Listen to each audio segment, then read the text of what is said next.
Қостанай жоғары педагогикалық колледжінде біртұтас тәрбие бағдарламасын іске асыру кезінде үздік тәжірибелер енгізілуде. Шабыт, қамқор, ұшқыр ой алаңы, смарт бала, балалар кітапханасы, еңбегі адал жас өрен жобалары адамның шынайы құндылықтарын насихаттайды.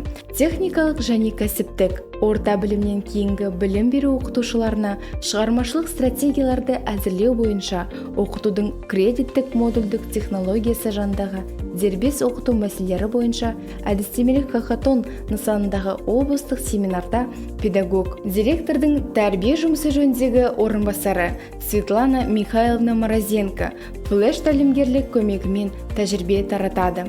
Шеберлік сыныбына қатысушыларға идеялар мен дербес лайфхактар ұсынады. Уақыт талабы білім алушыларды колледждің имидждік бірінші курс студентінің мектебі іс-шарасын мұғалім сіздің есіміңіздің алдында «Менің отаным Қазақстан», Масленица Набоковского 9, Ұлы дала тана мерекелерін, Шабыт, Жас сарбаз, Junior Vision, Student Vision байқауларын, Арман сыйлығын өткізу кезінде шығармашылық, инновациялық ойлау, азаматтық борыш, қоғамға қызмет ету, тиімді коммуникациялар, ұлттық мүдделерді ілгерілету сияқты құзыреттер игеруге тәрбиелейді.